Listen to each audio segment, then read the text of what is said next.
அல்லேலூயா. 2வது ராஜாக்கள் 5வது அதிகாரம் 1 வசனத்திலே நாம் வாசிக்க கேட்டோம். நாம் எல்லாரும் சேர்ந்து வாசித்தோம். சீரிய ராஜாவின் படைத்தலைவனாகிய நாகமான். இந்த மனுஷன் பேர் என்ன? நாகமான். ஆனால் இவனை பற்றி எந்த அளவுக்கு விளக்கமா வேதம் சொல்லுது பாருங்க. இவன் செய்த சாதனைகளை வேதம் பெரிதுபடுத்தி காண்பிக்கிறதை பார்க்கிறோம். படைத்தலைவன், தன் ஆண்டவனிடத்தில், தன் ராஜாவினிடத்தில் பெரிய மனுஷன், எண்ணிக்கை உள்ளவன். எண்ணிக்கை உள்ளவன்னா என்ன அர்த்தம்? இவனுக்கு கீழே ஒரு பெரிய படையே இருக்குதுன்னு அர்த்தம். கர்த்தர் சீரியாவுக்கு ரட்சிப்பை கட்டளையிட்டார். அப்படின்னா என்ன அர்த்தம்? கர்த்தர் இவனை பயன்படுத்தினார். மகாபராக்கிரமசாலி. இத்தனையும் சொல்லிட்டு கடைசியில் என்ன சொல்லியிருக்கு? அவனோ குஷ்டரோகியா இருக்கு.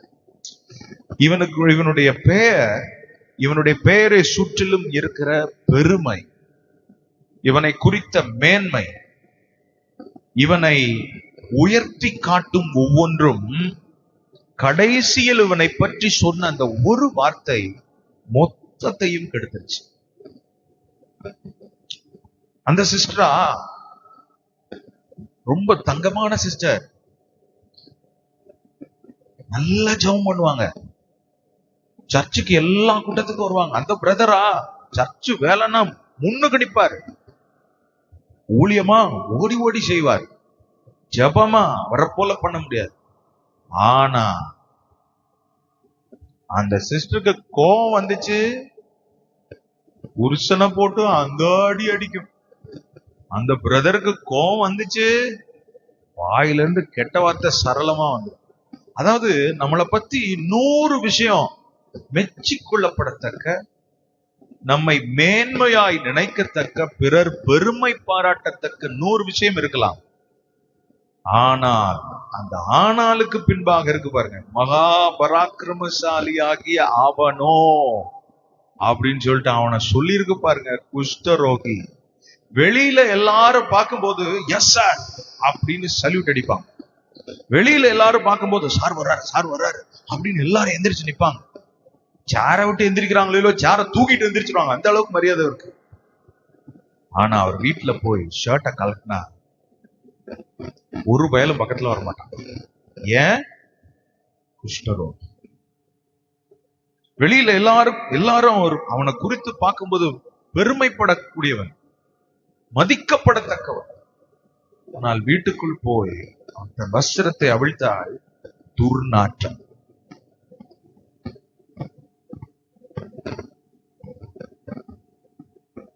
வெளியே இவன் ஒரு வெற்றியாளர்,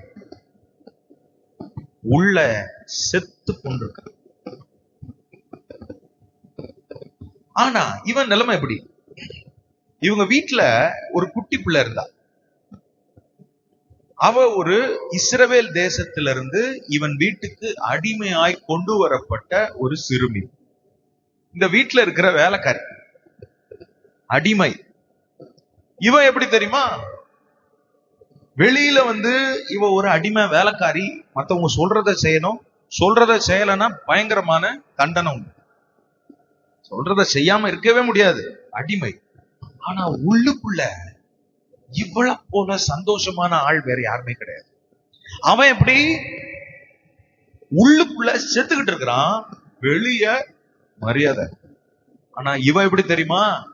இவ வீட்டுக்குள்ள அடிமை, ஆனா உள்ளயோ இவ பிறருக்கு ஆண்டவரை அறிமுகப்படுத்துகிறவள், பிறருக்கு இயேசுவை காண்பிக்கிறவள். ஆமென், அல்லேலூயா. அதாவது பெரிய மாட மாளிகைகளை வாழ்ந்து வீட்டுக்குள்ள வியாதியும் தொல்லையும் நிம்மதியற்ற நிலைமை இருக்கிறது ஒரு பக்கம். வீடு குடிசை விடுதாங்க, ஆனா அந்த வீட்டுல சாதாரண ஒரு சம்பாத்தியம் தான், குடிக்கிறது கூழு, ஆனா சந்தோஷமா இருக்கிறாங்க பாருங்க. இந்த 2 நிலைமையில எந்த நிலைமையை நம்ம விரும்புவோம்? உண்மையாவா? நான் நம்ப மாட்டேன். ஏன்னா வெளியே இருக்கிற ஆண்டவர் என்ன எதிர்பார்க்கிறாருன்னா, நீ வெளியையும் உள்ளேயும் ஒரே போல இருக்கணும்னு கர்த்தர் எதிர்பார்க்கிறார். அல்லேலூயா. எல்லாம் கவனிக்கிறீங்களா? அவன் வெளியையும் நம்ம சந்தோஷமா இருக்கணும், உள்ளேயும் அந்த சந்தோஷத்தினுடைய பிரதிபலிப்பு இருக்கணும். வெளியே நல்லா இருந்துட்டு உள்ள செத்துக்கிட்டு இருக்கிறதும் ஆண்டவர் விரும்பல. வெளியே நம்ம செத்து உள்ளுக்குள்ள நல்லா இருக்கிறதையும் கர்த்தர் விரும்பல. ரெண்டிலிருந்தும் கர்த்தர் ஒரு மாற்றத்தை தர அவர் உண்மை உள்ளவராக இருக்கிறார். அல்லேலூயா. இன்னைக்கு உங்க சூழ்நிலை எப்படிங்க இருக்குது? உள்ளுக்குள்ள நீ செத்துக்கிட்டு வெளியே சூப்பரா நீ உன்னை காண்பிக்க நினைக்கிறாயா? ஆண்டவர் இன்னைக்கு சொல்றது, உன் நிலைமைய நான் மாத்துறதுக்கு என்னால முடியும், நீ உன்னை முதலாவது புரிந்து கொள். அல்லேலூயா. சரி, இவனுக்கு நடந்தது என்ன? இந்த குஷ்டரோகம் இருக்குது பாருங்க. இந்த குஷ்டரோகம் வேதத்துல பாவத்துக்கு ஒப்பனையாய் சொல்லப்பட்டிருக்கு. எதுக்கு ஒப்பனையா? பாவத்துக்கு ஒப்பனையாய் சொல்லப்பட்டு. பாருங்க, இந்த குஷ்டரோகத்தினுடைய ஒரு 5 விதமான குணாதிசயத்தை நான் சொல்றேன். இது எப்படின்னா, இது ஒரு உள்ளான வியாதி. குஷ்டரோகம் உள்ளான வியாதி. உள்ள இருக்கும், தோலுக்கு உள்ளதான் அதனுடைய இன்ஃபெக்ஷன் இருக்கும். தோலுக்கு வெளியில அதனுடைய புண் என்ன செய்யும்? வெளியில காணப்படும். ஆனா இது எங்க துவங்குறது அப்படின்னா, உள்ள துவங்குறது. பாவமும் அப்படித்தான். அதுக்குதான் பைபிள்ல சங்கீதக்காரன் எழுதுறாரு, எப்படி தெரியுமா? தன் பாவங்களை மறைக்கிறவன் வாழ்வடைய மாட்டான். இந்த பாவம் என்பது மறைந்திருப்பது, அதை வெளியில கொண்டு வந்து ஆண்டவருக்கு முன்னாடி காண்பிச்சு அத சரியா அதை கையாளலன்னு சொன்னா, அந்த எப்படி ஒரு குஷ்டரோகம் உள்ளுக்குள்ள இருந்து கொஞ்சம் கொஞ்சமா அரிச்சு பார்த்திருக்கீங்களா? குஷ்டரோகம் உள்ளவங்களை பாருங்களேன், அவங்க விரல் முழுசா இருக்காது, நுனியில வர ஆரம்பிச்சிருக்கும். கொஞ்சம் கொஞ்சமா அரிச்சு அரிச்சு அரிச்சு அரிச்சு அரிச்சு சில பேருக்கு ஃபிங்கர்ஸே விரலே இருக்காது, வெறும் உள்ளங்கை மட்டும்தான் இருக்கும். அவங்க இப்படித்தான் இருப்பாங்க, கையை மடக்கி. அந்த அளவுக்கு இது அரித்து கொண்டிருக்கிற ஒன்று. ஆமென். ஒரு ஆமென் சொல்லலாமா? அல்லேலூயா. உள்ள இன்ஃபெக்ஷன், வெளியே பாதிப்பு. பாவத்தை எப்படி சங்கீதக்காரன் எப்படி சொல்றாரு தெரியுமா? சங்கீதம் 51:5 பார்க்கிறோம், இதோ நான் துர்க்குணத்தில் உருவானேன், என் தாய் என்னை பாவத்தில் கற்பந்தரித்தாள் என்று எழுதியிருக்கு. பாருங்க, நாம பாவம் செய்யறதுனால பாவிகள் அல்ல, நாம் பிறக்கும் போதே பாவிகளாய் இருப்பதால் பாவம் செய்கிறோம். அதை புரிஞ்சுக்கணும். ஆமென். உங்க சிந்தை இங்க இருக்குதா? அல்லேலூயா. ஆமென். நம்ம பாவம் செய்யறதுனால பாவிகள் கிடையாது. நாம் பிறக்கும் போது, அதுக்குத்தான் என் தாய் என்னை பாவத்திலே கற்பந்தரித்தாள். அப்படின்னா நாம் பிறக்கும் போதே பாவி. ஏன்னா எங்க அப்பா பாவி. ஆனால் ஆண்டவர் குறுக்கே நம்மை பரிசுத்தப்படுத்தி பாவத்திலிருந்து விடுதலையை கொடுக்கிறார். அப்போ பாவம் என்பது நம்ம வாழ்க்கையில எப்படி அப்படின்னு சொன்னா, என்னிலே பாவம் இல்லாமல் இருக்கலாம், ஆனால் என் பிள்ளை பாவியாக என்ன செய்கிறான்? பிறக்கிறான். அப்போ எனக்கு எப்படி இயேசு தேவைப்பட்டாரோ அதே போல என் பிள்ளைக்கும் இயேசு தேவைப்படுகிறார். நான் பாவத்திலிருந்து மனம் திரும்பினபடினால் என் பிள்ளை பாவி அல்ல என்று அல்ல, அவனும் பாவிதான். அவனுக்கும் இயேசுவை ஏற்றுக்கொண்டு அவன் இயேசு கிறிஸ்துவின் பிள்ளையாய் வாழ்ந்தால் அவன் பரிசுத்தம் ஆகிறான். இப்படித்தான். அல்லேலூயா. ஆண்டவர் நம்ம கிட்ட எதிர்பார்க்கிறது அப்படித்தான். இந்த பாவம் என்பது, நான் என்ன சொன்னேன், குஷ்டரோகம் எப்படி உள்ளே இருந்து புறப்பட்டு வெளியே இன்ஃபெக்ஷன் ஆகி புண்ணாகி வெளியில வருதோ, அதே போல பாவம் எங்க இருந்து பிறக்குது அப்படின்னா, இருதயத்தின் சிந்தனைகளில் இருந்து பிறக்கிறது. இருதயத்தின் சிந்தனை எப்படி எனில், பார்க்கிறோம் மத்தேயு 15:19 எப்படி எனில், இருதயத்திலிருந்து பொல்லாத சிந்தனைகளும் கொலை பாதகங்களும் விபச்சாரங்களும் வேசித்தனங்களும் களவுகளும் பொய் சாட்சிகளும் தூஷணங்களும் புறப்பட்டு வரும். எங்க இருந்து வருது? நம்ம போய் ஏதோ ஒண்ணு பாக்குறதுனால, இல்ல வீட்டை விட்டு வெளியே போறதுனால நான் பாவம் செய்யறேன் அப்படின்னு கிடையாது. ஆண்டவர் நம்மகிட்ட சொல்றது, வேதத்திலிருந்து கர்த்தர் நமக்கு கற்றுக் கொடுக்கிறது என்னன்னா, உனக்கு உள்ள இருந்துதாடான் தம்பி பாவம் வழியில வருது. தேவையில்லாத சிந்தனை எங்க இருந்து வருது? உன் இருதயத்திலிருந்து புறப்பட்டு வருகிறது. இந்த முதல்ல நம்ம பார்த்தது என்ன? பாவம் என்பது ஒரு குஷ்டரோகம் என்பது ஒரு உள்ளான வியாதி. இரண்டாவது, இந்த குஷ்டரோகத்தை பத்தி எப்படி தெரியுமா? இது ஒரு வெறுக்கத்தக்க வியாதி. எப்படி அப்படின்னா, இந்த வியாதியினுடைய ஒரு அம்சத்தை நான் சொல்வேனால் என்னது? குறிப்பா இந்த வியாதி உள்ளவங்க சொரணை இல்லாம போயிரும்,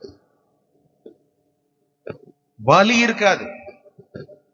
எப்படின்னா, சில நேரத்துல நான் கேள்விப்பட்டிருக்கிறேன், இந்த குஷ்டரோகம் பிடிச்சவங்கள, பாதிக்கப்பட்டவங்கள நைட்டு தூங்குனா அவங்கள என்ன செய்யும்? எலி வந்து கடிக்கும். எலி வந்து கடிக்கும் போது இந்த குஷ்டரோகம் பாதிக்கப்பட்ட இடம் அவங்களுக்கு மரமரத்து போனதுனால எலி கடித்து அதுல இருந்து ரத்தம் வழிந்திருக்கும். ஆனாலும் இவங்களுக்கு என்ன செய்யாது? வலி தெரியாது.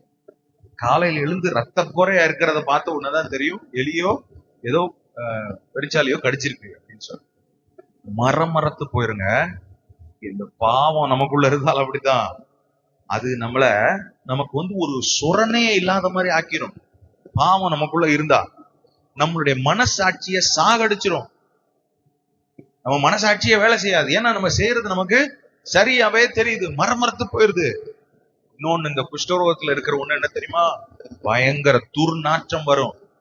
இந்த நாற்றம் எப்படின்னா, ஒரு குஷ்டரோகி இன்னொரு குஷ்டரோகி இருக்கிறான் அப்படின்னா அவன் நாத்தம் இவனுக்கு பெருசா தெரியும். தன்னுடைய நாற்றத்தை அவன் பெரிதா, என்ன உன் மேல இப்படி ஸ்மெல் வருதே அப்படின்னு அவர் சொல்லுவாரு. இன்னும் உன் மேல இப்படி ஸ்மெல் வருதே அப்படின்னா பாவமும் அப்படித்தான். பாவம் எப்படி தெரியுமா? அவர் செஞ்சது பெரிய பாவம் மாதிரி தெரியும், நம்ம செஞ்சது அப்படி கண்ணு தானே அப்படி போயிட்டு வந்துச்சு, இதுல என்ன தப்பு இருக்கு? கண்ணுனா பார்க்கத்தான் வேணும். மற்றவர்கள் செய்வது பெரிதாக தெரியும், நம்ம செய்வது சாதாரணமா தெரியும். பாவத்தினுடைய குணாதிசயத்தை நாம புரிந்து கொள்ளணும். ஆண்டவர் நம்மகிட்ட எதிர்பார்க்கிறது, தேவன் நமக்கு கற்றுக் கொடுக்கிறது என்ன அப்படின்னா, இந்த குஷ்டரோகம் என்பது வெறுக்கத்தக்க வியாதி, மற்றவங்களை வெறுத்து தள்ள வைக்கும் அப்படின்னு சொல்லு. மூன்றாவதா இதனுடைய குணாதிசயம் என்ன? குஷ்டரோகம் என்றால் இது பிரித்து விடும் வியாதி. எப்படி பிரித்து விடும்? எப்படி? கொரோனா டைம்ல நம்ம எல்லாம் எப்படி இருந்தோம்? ஒரு ஆளுக்கு கொரோனா அஃபெக்ட் ஆயிடுச்சுன்னா, கோவிட் வந்துருச்சுன்னா அந்த ஆளை என்ன செய்துறாங்க? தனியா வச்சிடறாங்க ஒரு ரூம்ல. இந்த குஷ்டரோகமும் அப்படித்தான். யாருக்கு குஷ்டரோகம் இருக்குதோ அவங்கள தனிமைப்படுத்திடுவாங்க. அவங்களோட சகவாசம் வச்சா அவங்களுக்கு அந்த வியாதி என்ன செய்திரும்? பரவிடும். இந்த குஷ்டரோகம் என்பது, ஒரு ஆள் தப்பு பண்றான் அப்படின்னா, தப்பு பண்றவன் மொத்தமா என்ன செய்ய மாட்டான், எல்லாரும் இருக்கும்போது தப்பு பண்ண மாட்டான், சீக்கிரட்டா தனியா போய் இந்த குஷ்டரோகம் தன் அன்பானவர்களை விட்டு தூரப்படுத்தி விடும். அதே போல பாவமும் அன்பானவர்களை விட்டு என்ன செய்து விடும்? தூரப்படுத்தி தனிமைப்படுத்தி அவன் அந்த பாவத்தில் இன்பம் காண செய்யும். குஷ்டரோகம் அதற்கு சுகம் என்பதே கிடையாது, மருந்து மாத்திரைகள் கிடையாது, ஆயின்மெண்ட் கிடையாது, டயட்லாம் ஒண்ணும் வேலைக்கு ஆகாது. என்ன களிம்பு போட்டாலும் சரி, நேச்சுரலா ஒரு ஆளுக்கு இயற்கையா சுகமாயிருமா அப்படின்னா சுகமாகாது. பாவமும் அப்படித்தான், பரிகாரமே இல்லை. ஆனால் இயேசு இந்த உலகத்துக்கு வந்தார். இயேசு நமக்காக ஜீவனை கொடுத்தார். இயேசு நமக்காக 3ஆம் நாள் உயிரோடு கூட எழுந்தார். அந்த இயேசுவை நம்பினால் இந்த பாவத்திலிருந்து பரிசுத்தம் நமக்கு உண்டு, பாவத்திலிருந்து விடுதலை உண்டு, குஷ்டரோகத்திலிருந்து சுகம் உண்டு. அல்லேலூயா. இயேசு குஷ்டரோகிகளை சுத்தமாக்கி இருக்கிறார். அல்லேலூயா. சித்தம் உண்டு சுத்தமாகு என்று சொல்லி ஆண்டவர் சுத்தமாக்கி இருக்கிறார். அல்லேலூயா. எவ்வளவு பெரிய கொடூரமான கொடுமையான வியாதியா இருந்தாலும் இயேசுவால் கூடாதது ஒன்றுமே இல்லை. அல்லேலூயா. மனுஷரால் முடியாதது இயேசுவால் எல்லாம் ஆகும். இயேசு சுகம் தருகிறவர். அல்லேலூயா. இந்த குஷ்டரோகிக்கும், நாகமான் என்கிற குஷ்டரோகிக்கும், தன் வீட்டுல இருக்கிற வேலைக்காரியின் மூலம் அங்கே ஒரு தீர்க்கதரிசி இருக்கிறார், அவர் பெயர் எலிசா. அவரிடத்தில் போனால் சுகம் உண்டு என்கிற ஒரு நற்செய்தி இவனுக்கு சொல்லப்படுது. இவன் ராணுவ அதிகாரி, பெரிய பொசிஷன்ல இருக்கிறவன். அப்போ இவன்கிட்ட சொன்ன உடனே இவன் உடனே யோசிக்கிறான், என்ன தெரியுமா? சரி, நான் அந்த தீர்க்கதரிசிட்ட போய் ஜெபம் பண்ணி நான் என்ன செய்திருவேன், சுகம் ஆகிவிடுவேன் அப்படின்னு தான் உள்ளத்துல என்ன செய்தான், தீர்மானம். முதல் குறிப்பு என்ன தெரியுமா? 3 காரியம். இந்த நாகமான் குஷ்டரோகி எப்படி தன் வாழ்க்கையில் மேலே உயர்ந்து வந்தான், தன் பிடியிலிருந்து, இவனை பிடித்து வைத்திருந்த இந்த குஷ்டரோகத்திலிருந்து எப்படி இவன் மேல் எழும்பி வந்தான் என்பதை நாமும் நம்முடைய வாழ்க்கையில் செய்ய கர்த்தர் நம்மிடத்தில் எதிர்பார்க்கிறார். எப்படி ஒரு ஆளுக்கு பிரச்சனை இருக்குது அப்படின்னு சொன்னா, ஒரு சிறு பிள்ளை இவனை பார்த்து சொல்றா, இந்த மாதிரி என் எஜமானுக்கு இந்த பிரச்சனை இருக்குது, இவரு ஒரு தீர்க்கதரிசிட்ட போனா அவரு இவரை சுகமாக்கிடுவாரு அப்படின்னு சொன்ன உடனே இவருக்கு உடனே கோபம் வரல. என்கிட்ட எல்லாம் அப்படிலாம் ஒண்ணும் பிரச்சனை இல்லையே, நம்மகிட்ட ஒரு பிரச்சனை இருக்குன்னு சொன்னா நம்ம உடனே என்ன செய்வோம், கவனிக்கிறீங்களா? நம்மகிட்ட ஒரு பிரச்சனை இருக்குன்னு ஒருத்தங்க சொல்லிட்டா நம்ம உடனே என்ன செய்வோம், அப்படிலாம் நான் கிடையாது, அவங்க ரொம்ப வாய் பேசுறவங்க, அப்படிலாம் இல்லையே, நான் பேசாம யாரதான் இருக்க முடியும், நம்ம உடனே என்ன செய்வோம், நம்மை தற்காத்து கொள்ள நினைப்போம். ஆனால் இந்த மனுஷங்கிட்ட, உன்கிட்ட குஷ்டரோகி இருக்கியா, நீ ஒரு குஷ்டரோகி, நீ அந்த தீர்க்கதரிசிட்ட போனா சுகமாயிரும் சொன்ன உடனே, ஆமா நான் ஒரு வியாதிப்பட்டவன் தான், எனக்கு சுகம் தேவை என்கிற உணர்வு முதலாவது இவனுக்கு வந்தது. ஹல்லேலூயா, ஆமென். இன்னைக்கும் நமக்குள்ள வர வேண்டிய உணர்வு என்ன தெரியுமா? நான் ஒரு பாவி, எனக்கு உதவி தேவை. நான் என் தாயின் கற்பத்திலிருந்து வெளிவந்த போதே பாவி, எனக்கு இயேசுவின் உதவி தேவை.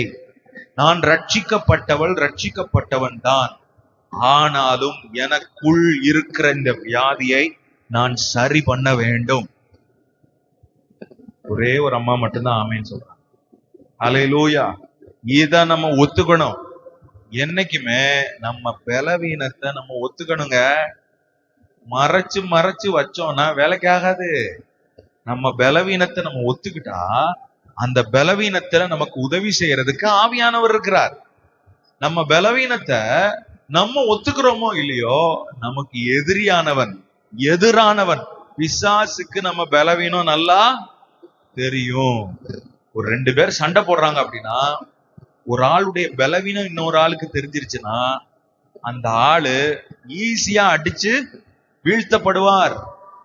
ஆண்டவர் நம்மகிட்ட சொல்றது, உன் போல பலவீனம் உனக்கு தெரியும், உன் பலவீனம் எனக்கும் தெரியும், உன் பலவீனம் பிசாசுக்கும் தெரியும்ன்றத மறந்துடாத. உன்னை அடிக்கிறதுக்கு பிசாசுக்கு உன் பலவீனம் நல்லா தெரியும்.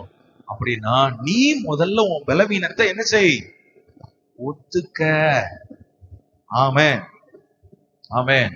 இன்னைக்கு மாலை நேரத்துல நம்மளை கூட்டு வந்ததுக்கு காரணம், ஆண்டவர் நம்ம பலவீனத்தை நாம ஒத்துக்கணும்ன்றதுக்காக. நம்ம பலவீனத்தை நமக்கு மெதுவா சுட்டி காண்பித்து நாம் ஒத்துக்கொள்ளணும். முதல்ல ஒத்துக்கணும், நான் பாவி ஆண்டவரே, எனக்குள்ள இந்த தேவையில்லாத பழக்கம் இருக்குதுப்பா, எனக்குள்ள இந்த மன்னிக்கிற குணம் இல்ல ஆண்டவரே, எனக்குள்ள சட்டுன்னு ஒரு விஷயத்த கண்ட உடனே டப்புன்னு எனக்கு கோபம் வந்துருது ஆண்டவரே, எனக்குள்ள கொஞ்சம் நர்வஸ் ஆயிடுறேன் ஆண்டவரே, பயந்துடுறேன் ஆண்டவரே, எனக்குள்ள விசுவாசம் இல்லாம போயிருது ஆண்டவரே. அப்படின்ற நம்ம பலவீனத்தை நம்ம என்ன செய்யணும், இன்னைக்கு ஒத்துக்கொள்ளணும். ஹல்லேலூயா, ஆமென், ஆமென் சொல்லுங்க. ஹல்லேலூயா. சங்கீதம் 19:12 என்ன சொல்லியிருக்கு தெரியுமா? தன் பிழைகளை உணர்கிறவன் யார்? பாருங்க, யாரு கேள்வி கேட்டிருக்கு அப்படின்னா என்ன அர்த்தம்? தான் மிஸ்டேக்க ஒருத்தன் ஒத்துக்கிறது பெரிய விஷயம். ஆண்டவர் இன்னைக்கு நைட் சொல்றது, உன் பிழைய முதல்ல ஒத்துக்கிறதுக்கு கற்றுக்கொள். உன் தவறை ஆண்டவர் உணர்த்தும் போது அதற்கு ஆமா ஆண்டவரே அப்படித்தான் நான் என்று ஒத்துக்கொள்ள நீ முதல்ல உன்னை தகுதிப்படுத்து, உன்னை நேர்படுத்து, உன்னை கர்த்தருக்கு முன்பாக கொண்டு வா என்று சொல்லி. ஹல்லேலூயா. இவன் தன்னுடைய பிரச்சனை எப்படி உணர்ந்தான்? பிரச்சனை எல்லாருக்கும் வருது, ஆனால் இந்த பிரச்சனையை விட்டா இது என்ன அழிச்சிரும். இந்த குறிப்பிட்ட பலவீனத்தை நான் விட்டேன் அப்படின்னா, இந்த குறிப்பிட்ட குஷ்டரோகத்தை நான் விட்டேன்னா இது என்ன செய்திரும், அழிச்சிரும். இன்னைக்கும் நமக்குள்ள வர வேண்டிய உணர்வு அப்படித்தான். அந்த சின்ன மிஸ்டேக் தான், அந்த சாதாரண விஷயம் நம்ம பாக்குறதுக்கு பெருசா அதை என்ன செய்யல, நினைக்கல. அந்த சாதாரண விஷயம் தாங்க அது நம்மளை அழிக்கிறதுக்கு வாய்ப்பு இருக்குது. அப்போ இவன் நினைச்சது என்னன்னா, இந்த குஷ்டரோகம்ன்றது சின்ன விஷயமா நினைக்கல, இது என்னை அழிக்க வேண்டியதை நான் அழிக்காவிட்டால் அது என்ன செய்து விடும், அழித்து விடும். அல்லேலூயா, அல்லேலூயா சொல்லுங்க ஆமென். தான் ஒரு ராணுவ அதிகாரி என்பதை விட தான் ஒரு நோயாளி என்பதை இவன் ஒத்துக்கொண்டான், உணர்ந்தான். அல்லேலூயா. ராணுவ அதிகாரினா யாரு? வெளியே நம்ம காட்டுற ஷோ. நோயாளின்றது யாரு? உள்ள இவனுக்குள்ள இருக்கிற நிலைமை. அப்போ வெளியே இருக்கிற ஷோ உள்ள இருக்கிற அந்த வியாதியை என்ன செய்யும், மறைக்கிறதுக்கு வாய்ப்பு இருக்கு. நோ நோ நோ, இவன் என்ன நினைச்சான்னா, வெளியே நான் ஒரு ராணுவ அதிகாரின்னு காண்பிக்கிறத விட, காமிச்சு ஊரை ஏமாத்துறதை விட, நான் ஒரு நோயாளின்னு ஒத்துக்கிட்டு நான் ஆண்டவர்கிட்ட போய் சுகம் பெற்றுக்கொள்ளணுமே. அல்லேலூயா. இன்னைக்கு ஆண்டவர் நம்ம ஒரு வெளியே ஒரு போர்வை காண்பிப்போம், அப்படியே பரிசுத்தமா ரொம்ப பைபிள் தெரிஞ்ச மாதிரி, ரொம்ப புருஷன் கூட அப்படியே ரொம்ப ஐக்கியமா இருக்கிற மாதிரி, வீட்டுல எல்லாரையும் மன்னிச்சு அப்படியே மருமகளை ஏத்துக்கிட்டு அப்படியே ரொம்ப உன்னதத்துல வாழ்ற மாதிரி ஒரு ஷோவை காண்பிப்போம். ஆண்டவர் இன்னைக்கு சொல்றது என்னன்னா, உன் நடிப்ப முதல்ல நிறுத்து, உன் மாய்மாலத்தை முதல்ல நிறுத்து, வெளியே நீ காட்டுற அந்த போடுற சீனு அத முதல்ல நிறுத்துன்னு ஆண்டவர் என்ன செய்யறார், நமக்கு சொல்றார். ஹல்லேலூயா. உள்ள இருக்கிற உண்மையான குணாதிசயத்தோடு நீ என்னிடத்தில் வா என்பதை கர்த்தர் நமக்கு காண்பிக்கிறார். அல்லேலூயா, ஆமென், அல்லேலூயா. ஒரு ஆளு தனக்குள்ள இருக்கிற பிரச்சனைய அறிந்துகிட்டா அதுக்கு விரோதமா ஃபைட் பண்றதுக்கு இறங்கிடணும். ஆமென், அல்லேலூயா. நமக்கு பிரச்சனை எது? சுத்தி இருக்கிற ஆளு, சூழ்நிலை, இதுதான் நம்ம பெருசா பிரச்சனையா நினைப்போம். நோ, நமக்குள்ள ஒண்ணு இருக்குது பாருங்க, உள்ளான ஒரு குணாதிசயம், அதுதாங்க அதுக்கு விரோதமா நம்ம எழும்புறதுக்கு இன்னைக்கு ஆண்டவர் நம்ம ஒரு தீர்மானம் எடுக்கணும்னு கர்த்தர் எதிர்பார்க்கிறார். அல்லேலூயா. அதற்கு கர்த்தர் நமக்குள்ள ஒரு உணர்வுள்ள இருதயத்தை தர விரும்புறார். அந்த உணர்வை தர்றது யார் தெரியுமா? ஆவியானவர். ஆமென். கர்த்தர் நம்மளோட பலவீனத்துல நமக்கு உதவி செய்கிற ஆண்டவராக இருக்கிறார். நம்ம பலவீனம் என்னன்னு பேதுருவுக்கு ஒரு பார்வைதான், கர்த்தர் ஆண்டவர் இயேசு ஒரு பார்வைதான் பார்த்தார். அவன் மறுதளிச்சது அவன் உள்ளத்துல வந்து வெளியே போய் மனம் கசந்து அழுதான் என்று எழுதியிருக்கிறார். இன்னைக்கு நம்ம ஜெபம் பண்ண வேண்டியது என்னன்னா, ஆண்டவரே அந்த என்னை உணர்த்துகிற அந்த ஒரு பார்வை என் மேல படட்டும் ஆண்டவரே. ஹல்லேலூயா, ஆமென். தாவீது தவறு செய்த உடனே ஒரு தீர்க்கதரிசியை கர்த்தர் அனுப்புறார். அனுப்புன உடனே, நீயே அந்த மனுஷன் சொன்ன உடனே, நீ தான் விபச்சாரம் செய்த ஆள்னு சொன்ன உடனே அப்படியே நெடிதான் கிடையா என்ன செய்துட்டான், தாவீது விழுந்துட்டான். அப்படிப்பட்ட ஒரு சந்திப்பை ஆண்டவர் இன்றைக்கு நமக்கு தர விரும்புகிறார். ஹல்லேலூயா, ஆமென், ஆமென். அவர் உண்மையுள்ள ஆண்டவர். ஹல்லேலூயா. இன்னைக்கு நம்ம பிரச்சனை என்னன்னா, தன்னில் இருக்கிற பிரச்சனையை அறிந்து அதை சரி செய்ய நினைத்தால், முயற்சித்தால், கர்த்தரே அது சரி செய்யப்படுவதற்கு நமக்கு என்ன செய்வார்? உதவி செய்வார். ஆமென். ஆமா ஆண்டவரே, என்னில இருக்கிற அந்த போராட்டத்தை இன்னைக்கு நான் ஆண்டவரே உமக்கு முன்பாக கொண்டு வர்றேன்னு சொன்னா கர்த்தரே ஆண்டவர் அதை சரி. பாருங்க, இவன் இருக்கிறது சீரிய தேசம். ஆனால் இவன் போய் பார்க்க வேண்டியது எங்க? இஸ்ரவேல் தேசத்துல இருக்கிற ஒரு தீர்க்கதரிசியை பார்க்கணும். அப்போ சட்டுன்னு போய் என்ன செய்திட முடியாது, பார்க்க முடியாது. இவன் போய் தன்னுடைய ராஜாவின் இடத்தில் ஒரு லெட்டர் என்ன செய்யணும், வாங்க. அந்த லெட்டரை எடுத்துட்டு போய் இஸ்ரவேல் ராஜாட்ட போய் அந்த லெட்டரை காமிக்கிறான். அந்த ராஜா ஓகே சொன்னாதான் அவன் தன் நாட்டில் இருக்கிற ஒரு தீர்க்கதரிசி என்ன செய்ய முடியும், பார்க்க முடியும். இன்னைக்கு பாஸ்டர் ஜஸ்ட் ஒரு போன் பண்ணிட்டு பாஸ்டர் வந்து பாக்குற மாதிரி அன்னைக்கு என்ன செய்ய முடியாது, பார்க்க முடியாது. சர்ச்சை ஆராதனை முடிஞ்ச உடனே பாஸ்டர் பாத்திரலாம் அப்படின்னு நினைக்கிறோம். அப்படி அன்னைக்கு பாக்குற நிலைமையில இல்ல. அப்படி ராஜாக்கள் ஆண்டு கொண்டிருந்தபடியால் அந்த ராஜாக்களுக்கு கீழே இருக்கிற ஆட்களை பார்க்கணும் அப்படின்னு சொன்னா ராஜா கிட்ட முறையா லெட்டர் வாங்கிட்டு போய் அந்த ராஜாவை என்ன செய்யணும் பாக்கணும். அப்படிப்பட்ட ஒரு நிலைமை இருந்தது. இப்படி லெட்டரை வாங்கிட்டு இவர் என்ன செய்யறாரு, சீரிய தேசத்துக்கு போறார். சீரிய தேசத்துல இருந்து லெட்டரை வாங்கி இஸ்ரவேல் தேசத்துக்கு போறார். அந்த ராஜா கிட்ட போய், இந்த மாதிரி எனக்கு இருக்கிற குஷ்டரோகத்தை உங்க நாட்டுல இருக்கிற ஒரு தீர்க்கதரிசி தான் மாத்தணும், அவர் ஜெபம் பண்ணா சரியாயிரும் அப்படின்னு சொன்ன உடனே அந்த ராஜாவுக்கு அவன் வேற மாதிரி யோசிக்க ஆரம்பிச்சிட்டான். என்ன, ஓ நாட்டுல இருந்து ரெக்கமெண்டேஷன் லெட்டரோட என் நாட்டுக்குள்ள வர்ற எதுக்கு? நான் தான் உன்னுடைய உன்னை குஷ்டரோகிய சுகமாக்குறாளா? நான் என்ன குஷ்டரோகம் கிளினிக்கா வச்சிருக்கேன் அப்படின்னு சொல்லி இவன் வேற மாதிரி என்ன செய்துட்டான், யோசிக்க ஆரம்பிச்சு சண்டை போட ஆரம்பிச்சிட்டான்.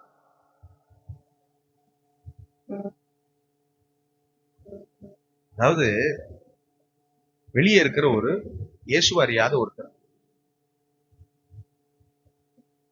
இயேசு அறியாத ஒருத்தர், ஏங்க நான் உங்க சர்ச்சுக்கு வரணும், உங்க பாஸ்டர் கிட்ட நான் ஜெபம் பண்ணணும், என்ன உங்க சர்ச்சுக்கு கூட்டிட்டு போவீங்களா அப்படின்னு ஒருத்தவங்க கேட்டா நீங்க என்ன பண்ணுவீங்க? என்ன சந்தோஷமா நீங்க கூட்டு வருவீங்க. ஆனா இந்த மனுஷன் ஆண்டவரை அறிஞ்ச இஸ்ரவேலின் ராஜா இவன் என்ன பண்றான் தெரியுமா? ஏய், எங்க சர்ச்சுக்கா வர்ற, எங்க சர்ச்சுக்குள்ள என்ன இருக்குன்னு பாக்க வர்றியா, எங்க கூட சண்டை போடுறதுக்கு வர்றியா, அப்படி இப்படின்னு இந்த ராஜா குதிச்சா, நம்ம குதிச்சா என்ன ஆகும்? எங்க சர்ச்சுக்கு வர்றியா, எப்படி நீ வரலாம்? நம்ம உடனே என்ன செய்வோம், பக்கத்துல இருக்க சிஸ்டர் என்ன சொல்லுவாங்க, சரியான லூசா இருக்கும் போல, நம்ம சர்ச்சில் ஒரு ஆளுக்கு சுகம் கிடைக்குதுன்னா கூட்டிட்டு வருவியா, வந்த ஆளை இப்படி பண்றிய அப்படின்னு சொல்லுவோமா இல்லையா? இந்த இஸ்ரவேலின் ராஜா என்ன பண்ணா, தன்னுடைய தேசத்தில் இருக்கிற ஒரு தீர்க்கதரிசியை பாக்குறதுக்கு ஒரு வெளியே இருக்கிற ஒரு ஆள் வர்றான் அப்படின்னா இவன் எப்படி நடந்திருக்கணும்? ஆண்டவர் பிள்ளைங்க நம்ம அப்படி இருக்கணும். வெளியே இருந்து ஒரு ஆள் நம்மளை கவனிக்கிறாங்கன்னா நம்ம எவ்வளவு தூரம் நம்ம கர்த்தர் பிள்ளையா நம்மளை காண்பிக்கணும், ஆண்டவருக்கு பிள்ளையா எப்படி சாட்சியா நம்ம நடந்து கொள்ளணும், நம்ம மற்றவங்களுக்கு இயேசுவை காண்பிக்கணும்னு இருக்கிறோம். நம்மளே சண்டை போட்டு சுத்தி இருக்கிறவங்களுக்கு எல்லாம் இவங்க எல்லாம் சர்ச்சுக்கு போறவங்களா அப்படின்னு சொல்ற அளவுக்கா நம்ம நடந்துக்கிறது இல்ல இல்ல இல்ல. இந்த ராஜா குதிச்ச குதியில நாகமான் யோசிச்சிருப்பான், ஒருவேளை அவன் உண்மை பேசல அன்னைக்கு. இந்த ராஜா தக்கான்னு குதிக்கிறான், என் நாட்டை வேவு பார்க்கறதுக்கு வந்திருக்க, எதுக்கு எங்க தேசத்துக்குள்ள வந்த, நான் என்ன உன் குஷ்டரோகத்தை நீக்கிற டாக்டரா அப்படி இப்படின்னு பேசுறான்.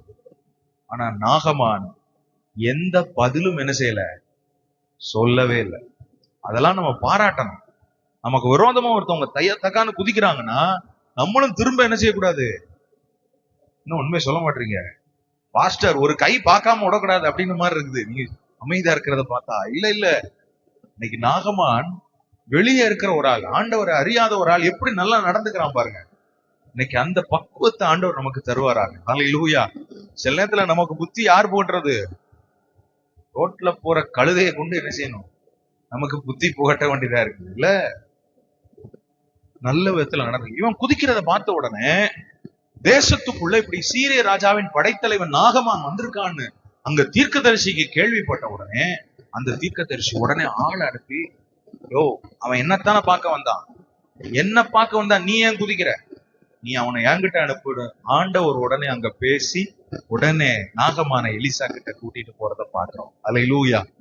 நான் என்ன சொல்ல வர்றேன், ஆண்டவர்கிட்ட நாம் போய் அவரை நெருங்கி அவரோடு ஒரு ஐக்கியம் பெற்று, என் பலவீனம் இதுதான் ஆண்டவரே, என்னால இப்ப ஒழுங்கா ஜெபம் பண்ண முடியல சாமி, அப்படி யாரும் இங்க இடத்துல இருப்பீங்களானா, ஜெபம் பண்ண போனாலே எனக்கு உற்சாகமா பழைய மாதிரி ஜெபம் பண்ண வரமாட்டேங்குது. கொஞ்ச நாள் நான் ஜெபம் பண்றேன், அப்புறம் அப்படியே சோர்ந்து போயிடுறேன், அப்புறம் திரும்ப நல்லா ஜெபம் பண்ற மாதிரி இருக்கு, அப்புறம் திரும்பவும் சோர்ந்துடுறேன்.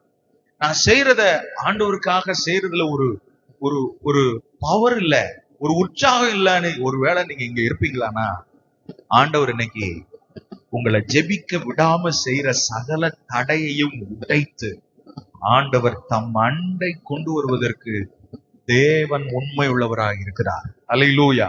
அது எப்பேற்பட்ட சோர்வா இருந்தாலும், எப்பேற்பட்ட சவால் உங்களை அழுத்தி தேவனிடம் நீங்கள் நெருங்க முடியாத அளவுக்கு உங்களை பிரித்து வைத்தாலும் ஆண்டவர் உங்களுக்காக குறுக்கிட அவர் உண்மை உள்ளவராய் இருக்கிறார். எப்பொழுது, ஆண்டவரே என் பலவீனம் எனக்கு தெரியுதுப்பா, என் பலவீனத்தை ஒத்துக்கிட்டு நான் உங்ககிட்ட வர்றேன்னு சொன்னா கர்த்தர் உங்க பலவீனத்தை மாற்றி தேவன் தம்மண்டை சேர்த்து கொள்ள உண்மையுள்ளவராய் இருக்கிறார். ஹல்லேலூயா. ரதம், நாகமான் குஷ்டரோகி வந்த ரதம் இப்பொழுது எலிசாவின் வீட்டு வாசலில் வந்து நிற்கிறதை பார்க்கிறோம். ஆமென். ஹல்லேலூயா. எலிசாவின் வீட்டிலே வந்து இருக்கிறத பார்க்கிறோம். ஆண்டவர் எப்படி தடையை மாத்திட்டார் பாருங்களேன். எலிசாவை பார்க்கிறதுக்கு ஒரு ஆள் வர்றாங்க அப்படின்னு சொன்னா அந்த ஆள் அங்கே தடுத்து நிறுத்தப்பட்ட போது கர்த்தர் அந்த தடையை கிளியர் பண்ணி ஆண்டவர் எலிசா தீர்க்கதரிசியின் இடத்தில் தேவன் நாகமானை கொண்டு வந்தார். ஆமென். இப்ப எலிசா வீட்டுக்கு முன்னாடி கார் வந்து நின்றுச்சுன்னு வைங்க. முதல்ல என்ன பார்த்தோம்? தன் தவறை உணர்கிற இருதயம் வேண்டும். அல்லேலூயா. முதல்ல தாம் பிரச்சனையை இவன் உணர்ந்து கொண்டான். ஆமென். இரண்டாவது பார்க்கிறோம், தான் யார் என்பதை அறிந்து கொண்டான். ஆமென். எழுதுறவங்களா இருந்தா எழுதிக்கோங்க. முதல்ல நம்ம பிரச்சனையை உணர்றது ரொம்ப முக்கியம். என்கிட்ட இந்த பிரச்சனை இருக்குது அப்படின்னு உணர்றது முக்கியம். ரெண்டாவது, நம்ம யாருன்னு ஆண்டவர் நமக்கு என்ன செய்வார்? நமக்கு காட்டுவார். நம்ம என்ன செய்வோம்? நிறைய நேரம் பிரச்சனையை தான் நம்ம காமிச்சுக்கிட்டு இருப்போம். பாருங்க ஆண்டவரே, இவங்க இப்படி பண்றாங்க, பாருங்க ஆண்டவரே, இங்க கடனா இருக்குது, பாருங்க ஆண்டவரே, இந்த தேவை இருக்குது. பிரச்சனையை தான் நம்ம ஆண்டவர்கிட்ட காமிப்போம். ஆனா ஆண்டவர் பிரச்சனைய பாக்குறதுக்கு முன்னாடி நம்ம யாருன்னு நம்ம பார்க்கணும்னு ஆண்டவர் விரும்புறார். ஹல்லேலூயா. நம்ம யாருன்றதை விட நம்ம பிரச்சனை தான் நமக்கு முக்கியமா தெரியுது. ஆனா ஆண்டவர் இன்னைக்கு சொல்றது, உன் பிரச்சனைய நான் ஒரு செகண்ட்ல முடிச்சு வைக்க என்னால முடியும். ஆனா உனக்குள்ள இருக்கிற பிரச்சனைய நீ முதல்ல அறிஞ்சுக்க. உனக்குள்ள நீ பிரச்சனையை வச்சுக்கிட்டு வெளியே இருக்கிற பிரச்சனைக்காக நீ போராடாத. இவனுக்குள்ள என்னங்க பிரச்சனை? இந்த குஷ்டரோகிக்குள்ள, நாகமான் குஷ்டரோகிக்குள்ள என்ன பிரச்சனை பாருங்க. எலிசா வீட்டுக்கு வந்து நிற்கிறார். அப்படி மிடுக்கா வந்து நிற்கிறார். உள்ள ஒரு குஷ்டரோகி, அது வேற விஷயம். ஆனா அந்த ட்ரெஸ், அவர் அடிக்கிற பெர்ஃபியூம், ஸ்ப்ரே, அவர் வர்ற காரு எல்லாம் பார்த்தா இவரா குஷ்டரோகி அப்படின்ற அளவுக்கு இவர் வந்து நிக்கிறார். வந்து நின்னுட்டு 11வது வசனத்தை ஒருத்தர் வாசிக்க பார்ப்போம். 2 ராஜாக்கள் 5:11.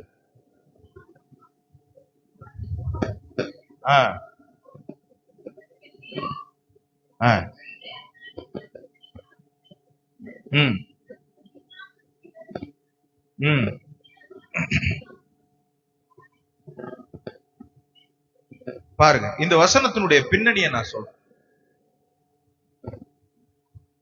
எல்லாரும் இங்க கவனிங்க. நாகமான் குஷ்டரோகி எலிசாவின் வீட்டுக்கு முன்னாடி வந்து நிற்கிறார். நாகமான் போய் எலிசாவினுடைய வீட்டு வாசலை தட்டுகிறான். டக் டக் டக் டக். தட்டின உடனே உள்ள இருந்து ஒருத்தர் ஒடியாரார். யார் அவரு? கேஸ், எலிசாவினுடைய வேலைக்காரர். ரதம் பார்த்தவொடனே ஒரு மாதிரி ஆயிட்டான். ஐயா, நீங்க யாரு? நான் தான் நாகமான் வந்திருக்கேன். ஓ, சீரிய ராஜாவோட? ஆமா, ஐயாவை பார்க்கணும்னு வந்திருக்கேன். எங்க ஐயா? எலிசாவையா? ஆமா. இருக்கிறாரா வீட்டுல? இருக்காரு. கூப்பிடுங்க, இந்தா கூட்டிட்டு வரேன் அப்படின்னு வேகமா உள்ள ஓடுறான். எலிசா கிட்ட போய் சொல்றான், மாஸ்டர், இந்த மாதிரி நாகமான் சீரிய ராஜாவின் படைத்தலைவன் வந்திருக்கிறாரு. அவருக்கு ஏதோ குஷ்டரோகம் பிரச்சனையாமே, ஒரு மாதிரி வந்திருக்காரு, என்னன்னு தெரியல, நீங்க கொஞ்சம் உடனே வாங்க. எலிசா பாஸ்டர் உடனே என்ன செஞ்சிருக்கணும்? ஓ அப்படியா அப்படின்னு டக்குன்னு லுங்கில இருந்தா பேண்ட மாத்திட்டு வேகமா ஓடி இருக்கணுமா இல்லையா? இவர் உடனே என்ன சொன்னார் தெரியுமா?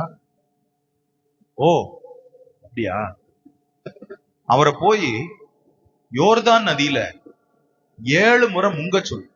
முங்கி எந்திரிச்சா சரியா போயிடும். இத போய் சொல்லி. இவனுக்கு என்ன செஞ்சிருக்கோம்? தயங்கி போயிருப்பான். என்ன வீட்டுக்குள்ளேயே ஆளை ஏத்தலையே, பாஸ்டர் ரொம்ப கடினமா இருக்கிறாரே.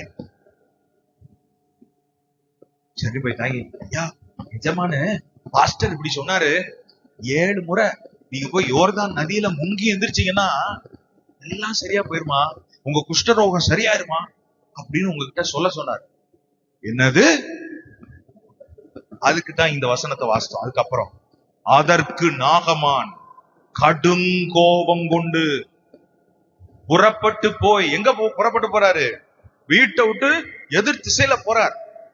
அவன் வெளியே வந்து நின்று, யார் வெளியே வந்து நின்று? எலிசா வீட்டை விட்டு வெளியே வந்திருக்கணுமா. எலிசா வீட்டை விட்டு வெளியே வந்து தன் தேவனாகிய கர்த்தருடைய நாமத்தை, ஆண்டவரே அப்படின்னு சத்தமா ஜெபம் பண்ணிருக்க, நாமத்தை தொழுது தன் கையினால் அந்த இடத்தை தடவி. அப்படின்னா என்ன அர்த்தம்? இவரு குஷ்டரோகி, இவரை தொட்டாலே வியாதி தொத்திக்கும். இவரு குஷ்டரோகத்தை என்ன செய்யணுமா? தடவி இவ்விதமாய் குஷ்டரோகத்தை நீக்கி விடுவான் என்று எனக்குள் நினைத்திருந்தேன். நினப்பு இருக்கு பாருங்க, குழப்ப கெடுக்க. நீ யாரு? நீ ஒரு குஷ்டரோகி. நீ உதவி கேட்டு வந்திருக்கிற நீ, உனக்குள்ள என்ன செருக்கு? நாகமான், நீ இப்ப எங்க இருக்கிற? எலிசாவோட வீட்டு வாசல்ல நிக்கிற. எதுக்கு வந்த? உதவி கேட்டு வந்த. நம்ம ஆண்டவர் சமூகத்துக்கு எப்படிங்க போறோம்? ஆண்டவர்கிட்ட நம்ம போறோம் பாத்தீங்க, ஒரு உபவாச ஜபத்துக்கு வர்றோம், இல்ல ஏதோ ஒரு தேவை, வீட்டுல உபவாசத்துக்கு ஜெபம் பண்றோம், சண்டே ஆராதனைக்கு போறோம். ஆண்டவருடைய சமூகத்துக்கு எப்படி வரும்? ஆண்டவருடைய சமூகத்துக்கு வரும்போது இந்த சம்பவத்துல இருந்து நம்ம கற்றுக்கொள்றது என்னன்னா, நீ ஆண்டவருடைய சமூகத்தில் வரும்போது ஓ உள்ளத்துல இருக்கிற ஆசை வாசை, ஓ உள்ளத்துல இருக்கிற இந்த தேவை அந்த தேவை, ஆண்டவர் இப்படி செய்யணும், இதுக்கு ஆண்டவர் அற்புதம் செய்யணும், உன்னுடைய திட்டம் இல்ல. நீ ஆண்டவர்கிட்ட வரும்போது கர்த்தர் உனக்கு என்ன சொல்லுகிறாரோ அதை உன்னுடைய திட்டமாய் மாற்ற வேண்டியது நம்முடைய பொறுப்பு. ஹல்லேலூயா. ஆண்டவர் சமூகத்துக்கு வரும்போது நம்ம 1000 ஆசைகளோட வந்து, ஆண்டவர் வேற விதமா வேற எதையோ நம்ம கூட பேசி, ஆண்டவர்கிட்ட அற்புதத்துக்காக வேண்டிக்க கடன் பிரச்சனை மாறும்னு சொன்னா, ஆண்டவர் நம்ம எதிர்த்து பேசினதா அன்னைக்கு என்ன செய்யறாரு? சுருக்குன்னு குத்துறாரு. புருஷன்கிட்ட பயங்கரமா சண்டை போட்டுட்டு கம்யூனியன் எடுக்க வந்த அந்த ஆளை பார்த்து ஆண்டவர் பேசுறாரு அன்னைக்கு பயங்கரமா. சர்ச்சில் நம்ம என்ன செய்வோம்? ஆமென். ஆண்டவர் இன்னைக்கு நம்மகிட்ட சொல்றது என்னன்னா, நீ தேவ பிரசன்னத்துக்கு எப்படி போற? ஆண்டவர் சமூகத்துல நீ போய் ஜெபிக்கும் போது உன்னுடைய ஜெப தேவை பெரிதுபடுத்தி நீ போகிறாயா, இல்ல கர்த்தர் உன்னை குறித்து வைத்திருக்கிற நோக்கம், தேவன் உன்னை குறித்து வைத்திருக்கிற தேவை, அது சீர் செய்யப்பட வேண்டும் என்பது நம்முடைய ஆசையும் வாஞ்சையுமா இருக்கிறதா? ஹல்லேலூயா. அதாவது நமக்கு தேவன் என்ன செய்கிறார் என்பதை விட நாம் தேவனுக்கு என்ன செய்ய வேண்டும் என்பது மிக முக்கியமானது. இன்னைக்கு ஒருவேளை நிறைய தேவையோடு உங்க வாழ்க்கையில நீங்க இருக்கீங்களா?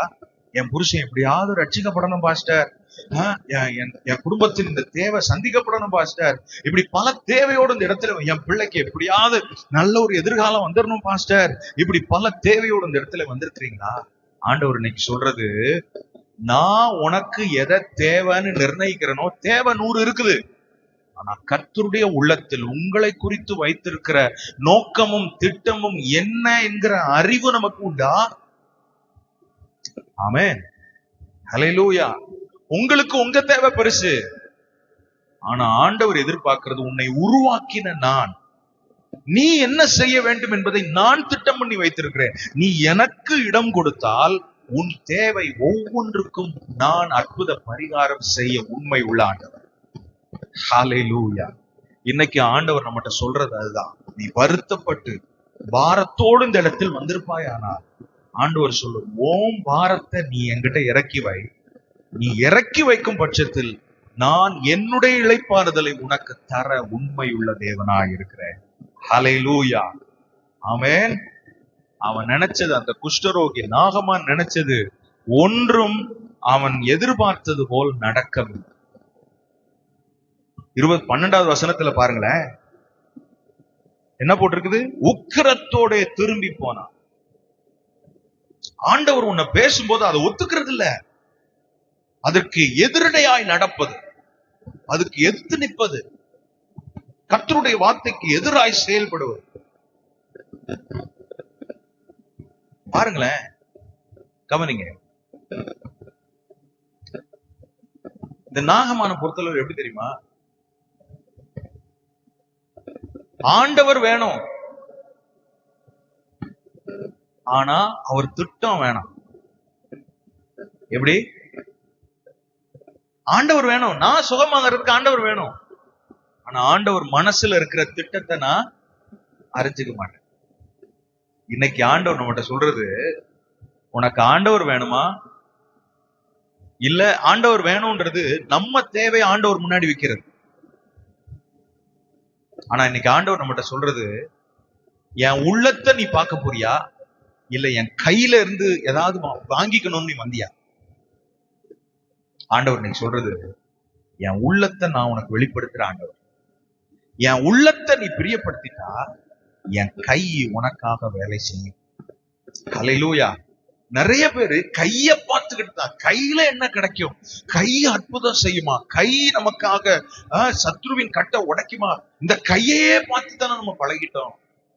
ஆண்டவர் இன்னைக்கு சொல்றது, என் உள்ளத்தை நீ பார், என் உள்ளத்தில் இருக்கிறதை நீ அறிந்து கொள், என் உள்ளத்துக்கு பிரியமாய் நீ நடந்தால் என் உள்ளம் பிரியப்பட்டு என் கை உனக்காக வேலை செய்ய உண்மை உள்ளது. ஆமென், ஹல்லேலூயா. கர்த்தர் இந்த கூட்டத்துக்கு பின்பாக நெடுநாளாய் உங்கள் குடும்பத்தில், உங்கள் தனிப்பட்ட வாழ்க்கையில் நடந்திராத காரியங்களை கர்த்தர் நடத்தி காண்பிக்க போகிறார். ஆமென். நெடுநாளாய் நடக்காது, நெடுநாளாய் நீங்கள் எதிர்பார்த்து கொண்டிருப்பது, ஜெபம் பண்ணி கொண்டிருப்பதை, நம்முடைய ஆவிக்குரிய கண்களை, ஆவிக்குரிய எல்லையை கர்த்தர் விஸ்தாரமாக்கி, கர்த்தர் உங்கள் சூழ்நிலைகளில் தேவன் கிரியை செய்ய உண்மை உள்ளவராயிருக்கிறார். ஒரு விஸ்தரிப்பை கர்த்தர் வச்சிருக்கிறார். ஆமென். கவனிக்கிறீங்களா? ஹல்லேலூயா. ஆமென். இந்த நாகமான் பாருங்க, எப்பவுமே நம்ம ஆண்டவர்கிட்ட போனா நம்ம யாருன்றத ஆண்டவர் நமக்கு புரிய வைக்கிறது. அதுதான் முதல்ல சொன்னேன். நாகமான் கிட்ட போகும்போது, ஆண்டவர்கிட்ட போகும்போது, எலிசா கிட்ட போகும்போது, அப்பதான் நாகமான்னா யாருன்றது அவனுக்கே தெரிய வந்துச்சு. அது வரைக்கும், இதுக்கு முன்னாடி இஸ்ரவேல் ராஜா கோவப்பட்ட போது இந்த நாகமான் ரொம்ப நல்லா நடந்துகிட்டான், வெரி டீசன்ட், ரொம்ப நல்லா நடந்துகிட்டான். ஆனா இப்போ எலிசா வீட்டு வாசல்ல வச்சுதான் இந்த நாகமான், உண்மையான நாகமான் யாருன்றத கண்டுபிடிக்க முடிஞ்சது. யாருவன்? கர்வம் கொண்டவன், ஈகோ. ஈகோ சொல்லுவாங்கல்ல, தெரியுமா? ஈகோ பிடிச்ச ஆளு. எங்க ஊர் தான், எங்க ஜாதி தான், எங்க நாடு தான், எங்க ஊர்ல இருக்கிற ஆறு தான் பெருசு. சொல்றத பாருங்க. 12வது வசனத்துல பார்க்கிறோம், நான் ஸ்நானம் பண்ணி சுத்தமாகிறதற்கு இஸ்ரவேலின் தண்ணீர்கள் எல்லாவற்றை பார்க்கிலும் தமஸ்குவின் நதிகளாகி ஆப்னாவும் பர்பாரும் நல்லதல்லவோ என்று சொல்லி, எங்க தண்ணி தான் பெருசு, எங்க ஊர் மாதிரி வருமா? இந்த நினைப்பெல்லாம் இருக்குதா நம்மகிட்ட?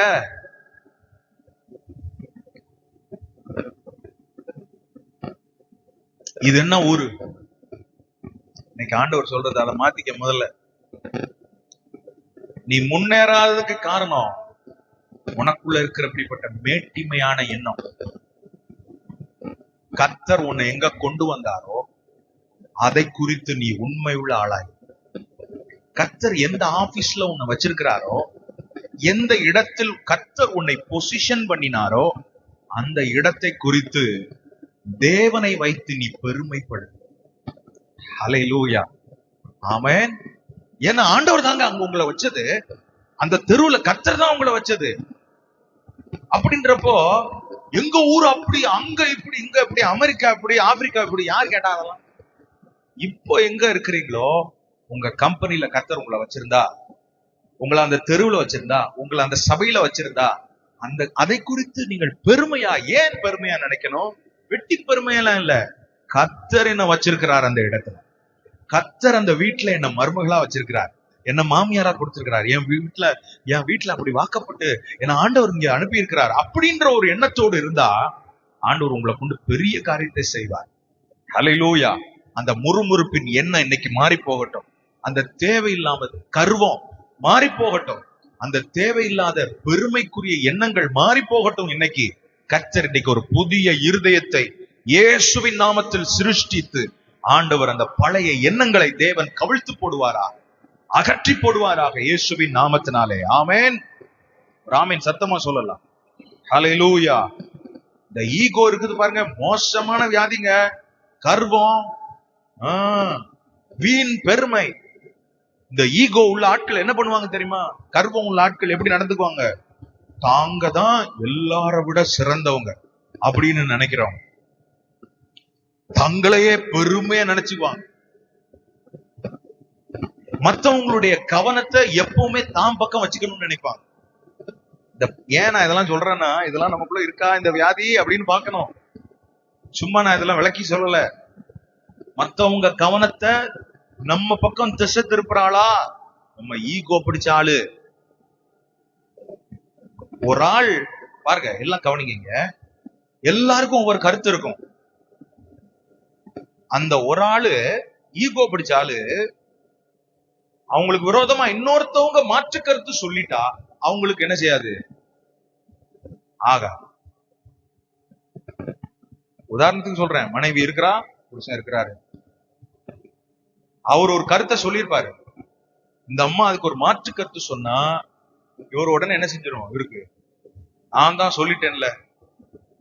அப்படிதாங்க இருக்கக்கூடாது. குடும்பம்னா என்ன? முதல்ல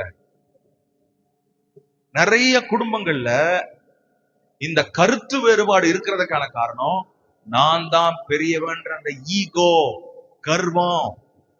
அது இருக்கப்படாது குடும்பத்துல, சர்ச்சில் இருக்கப்படாது, நம்ம சொந்த பந்தங்கள் நமக்குள்ள இருக்கவே கூடாது. ஒவ்வொருத்தருக்கும் ஒவ்வொரு விதமான கருத்துக்கள் உண்டு. ஒவ்வொருடைய கருத்தையும் மதித்து நடக்க கற்றுக்கொள்ள வேண்டும். எல்லாருடைய கருத்தும் சரி தவறு என்பது அல்ல. ஒவ்வொருத்தருடைய கருத்து ஒவ்வொன்றாய் இருக்கும். ஆமென். இந்த மனுஷனுக்குன்னு ஒரு கருத்து இருந்தது. என்ன கருத்து? எங்க ஊர்ல ஒரு நதி இருக்கு, எங்க ஊர்ல ஒரு ஆறு இருக்குது. அந்த கருத்தை இவனால என்ன செய்ய முடியல. இவர் யோர்தான சொல்றாரு, இவன் அவங்க ஊர்ல இருக்கிற கருத்தை சொல்றான். அப்ப யாருக்கு நஷ்டம்? நீ உங்க ஊர்ல போய் அப்ப முங்கு, அப்படியேதான் இருப்ப. யோர்தானுக்கு நீ வா. பிறருடைய கருத்தை முக்கியப்படுத்தணுங்க. மற்றவங்க கருத்தை உங்க வீட்டுல எப்படி, நம்ம சர்ச்சில் எப்படி, நம்ம ஊழியத்துல எப்படி, பலரும் பல கருத்துக்களை சொல்லும் போது எல்லாருடைய கருத்தையும் ஏற்றுக்கொள்வது அல்ல, எல்லாருடைய கருத்துக்களையும் மதிக்க முதலாவது கற்றுக்கொள்ளலாம். ஆமென் சொல்றீங்களா? ஹல்லேலூயா, ஹல்லேலூயா. எல்லாருடைய கருத்தையும் செய்ய போவது அல்ல, சொல்றாங்கன்னா அதை மதிக்கிறதுக்கு கற்றுக்கொள்ளலாம். அப்படி மதிக்கிறதுக்கு கற்றுக்கொண்டாலே நமக்குள்ள இருந்து தெய்வீக குணம் வெளிப்படுகிறது என்ற அர்த்தம். ஆமென். இன்னைக்கு நமக்குள்ள ஒரு மாற்றம் வரணும். ஆமென், ஆமென் சொல்ல மாட்டீங்களே? ஹல்லேலூயா.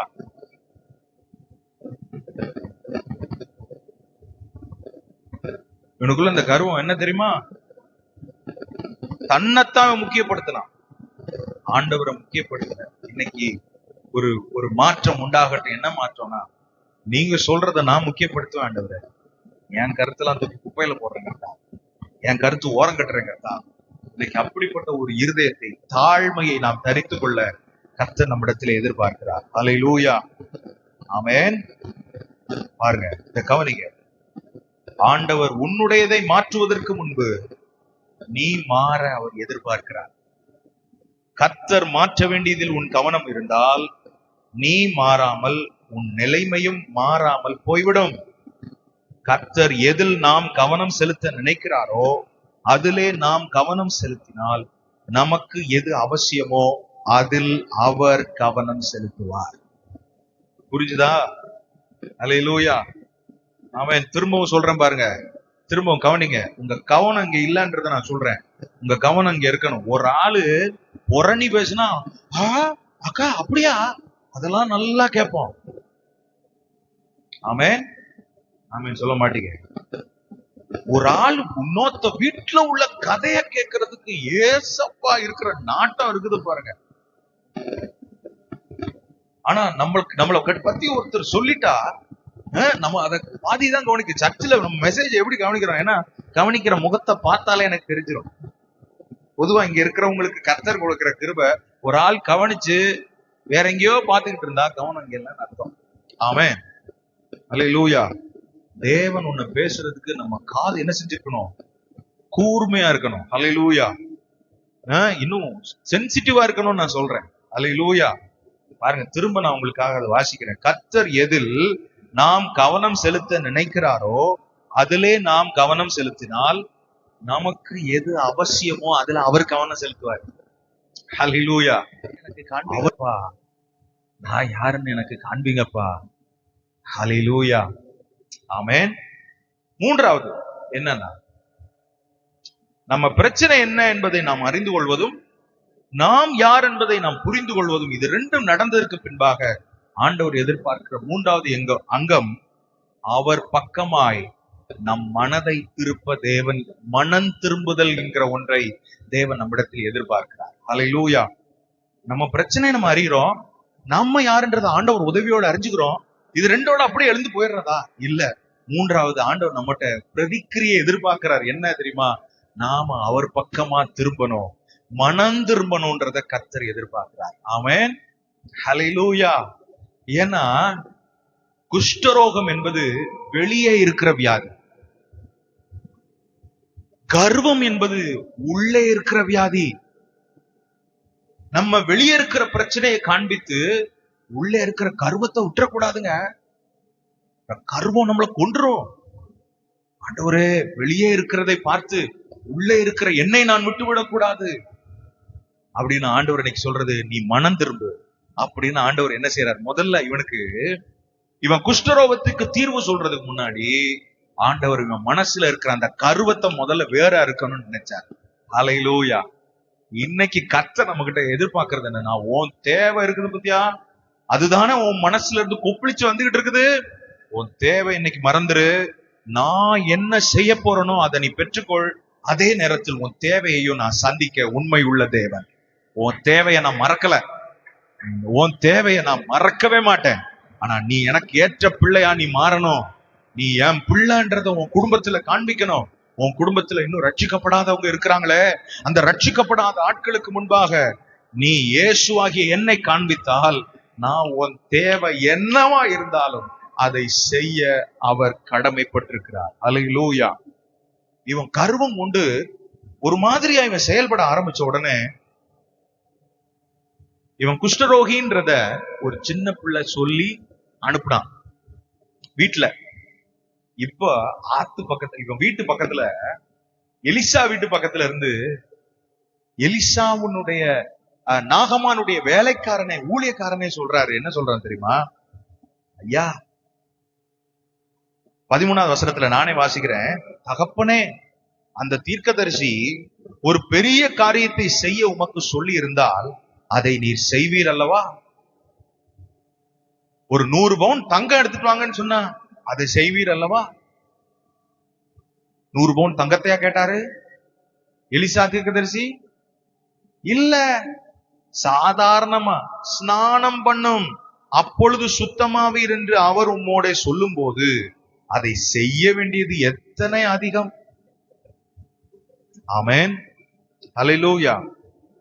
இந்த மனம் திரும்புதல் இருக்கு பாருங்களேன், அதுல முக்கியமான ஒரு அங்கம் என்னன்னா கீழ்ப்படிதல். அல்லேலூயா. இன்னைக்கு ஆண்டவர் நம்மகிட்ட எதிர்பார்க்கிறது, அதாவது கர்த்தர் சொன்னதை செய்து காட்டுவது. அவர் உனக்கு சொன்னது ரொம்ப சிம்பிளானது. ஸ்நானம் பண்ணும். நீர் 7 முறை முங்கி எந்திரிச்சா நீ சரியா போயிருவீரு. பெரிய காரியத்தை அல்ல, சிறிய கீழ்ப்படிதலையே அவர் எதிர்பார்க்கிறார்.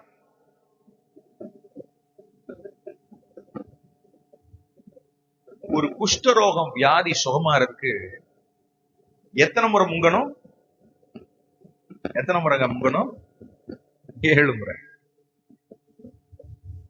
மனசுல ஒரு ஆள் கர்வத்தோட இருக்கிறாங்க பாருங்க, ஏன் இந்த 7 முறை ஆண்டவர் முங்க வைக்கணும் ஒரு ஆளு? இந்த முங்குறதுல அப்படி என்னதான் இருக்கு? அப்படின்னு நமக்கு ஒரு கேள்வி இருக்கலாம். நான் சொல்றேன், ஒரு ஆளு கருவத்தோட அப்படியே நிக்கிறான். நீ சொல்றதெல்லாம் கேட்க முடியாது, நான் தான் அப்படின்னு நிக்கிறான். இவனை என்ன செய்யலாம்? மடக்கணும். அதாவது பைபிள்ல நீங்க பாத்தீங்கன்னா தெரியும், நம்ம மடங்குனா மடங்குறது பேரு, ஆண்டவர் மடக்குனா அது உடைக்கிறது பேரு. ஆண்டவர் என்ன சொல்றது? நீயே மடங்குடா தம்பி அப்படின்னு ஆண்டவர் சொல்றாரு. ஏன்னா இஸ்ரவேல் ஜலத்தை குறித்து ஆண்டவர் சொல்லிக்கிறார், கடின கழுத்துள்ளவன், தலையே வணங்க மாட்டான், ரொம்ப கடினமான ஆள். அப்படின்னா என்ன செய்யணும்? நீ கடினமா இருந்து மடங்க மாட்டனா, நீ ஏன் மடக்கிட்டா உனக்கு நல்லது. நான் என் கைய வச்சு மடக்கணும்னா மடக்க தெரியாது எனக்கு, அப்படி மடக்கும் போதே பட்டுன்னு உடைச்சு. ஆண்டவர் இன்னைக்கு சொல்றது, நீ 7 முறை மடங்கு. அப்படின்னா உன் கர்வம் குறையிறதுக்கு ஆண்டவர் அவனை எப்படி தாழ்த்த சொல்றார் பாருங்க. நம்ம எப்படி தாழ்த்தணும்? தண்ணி எங்க இருக்கும்? ஒரு குளம்னு இருக்கு, நதின்னு இருந்தா கரை இங்க இருக்கும், கரைக்கு உள்ள தண்ணி இங்க இருக்கும், தண்ணிக்கு உள்ள இவன் எத்தனை முறை முங்கணும்? 7 முறை முங்கணும். அப்போ எந்த அளவுக்கு இவன் தாழ்த்தணும் பாருங்க. தரை மட்டும் தாழ்த்த கூடாது பண்ணி, உனக்கு இருக்கிற கருவத்துக்கு தரைய தாண்டி இருக்கிற தண்ணி, தண்ணிக்கு உள்ள போய் 1 மடங்கு, திரும்ப மடங்கு 2, திரும்ப மடங்கு 3. ஏன்னா அந்த கருவத்தை உடைக்கணுமே. மடங்கு மடங்குன்னு மடங்கி 7 முறை, 7ஆவது தூரம் முங்கி எந்திரிக்கிறான். அற்புத சுகம் ஆண்டவர் உனக்கு கொடுத்தார். ஹல்லேலூயா. ஞான ஸ்நானத்துல கர்த்தர் எப்படி அந்த ஞான ஸ்நானத்துல முழுக்க ஞான ஸ்நானம்னு ஆண்டவர் அதை கொடுத்தாரு. ஏன் அப்படி கொடுக்கணும்? ஏன்னா இந்த மூழ்கிறதுல உள்ளே மூழ்கும் போது ஆண்டவர் இயேசுவோடு மரிக்கிறோம். மரிப்பது எதை குறிக்கிறது? இயேசு தம்மை தாமே வெறுமையாக்கி அடிமையின் ரூபம் எடுத்து தன்னை தாழ்த்தி. அப்படின்னா இயேசு மரணித்தது ஆண்டவர் தாழ்த்தினதை குறிக்கிறது. அப்படின்னா ஒரு மனுஷன் இயேசு எப்படி தாழ்த்தினார்? மரணமே அவருக்கு இல்லை, ஆனால் மரண பரியந்தம் தன்னை தாழ்த்தினதினால் அதே தாழ்மையை இயேசு நம்மிடத்தில் எதிர்பார்த்து, என் மரணத்தை நீ அதை ரிஃப்ளெக்ட் பண்ணும் வகையில், பிரதிபலிக்கும் வகையில் நீயும் உன்னை தாழ்த்தி. எப்படி தாழ்த்தணும்? தண்ணீருக்குள் மூழ்கி உன் கர்வம், உன் ஆணவம், உன் திமிரு, உன்னுடைய பெருமை, உன்னுடைய ஜாதியில இருக்கிறது, உன் ரத்தத்தில் இருக்கிறது எல்லாவற்றையும் உடைத்து தண்ணீருக்குள் மூழ்கி நீ என்னோடு கூட மரித்து திரும்பவும் தண்ணீரை விட்டு வெளியே வந்து இயேசு கிறிஸ்துவின் உயிர்த்தெழுதலை என்ன செய்யுது? காண்பிக்கிறதை பார்க்க. ஹல்லேலூயா. அப்போ நமக்கு இருக்கிற கர்வத்துக்கு எத்தனை முறைங்க நம்ம மூழ்கணும்? நம்ம செஞ்சதுக்கு, நமக்குள்ள இருக்கிற பெருமைக்கு எத்தனை முறைங்க? ஐயோ, அப்ப டெய்லி மூழ்கணுமோ?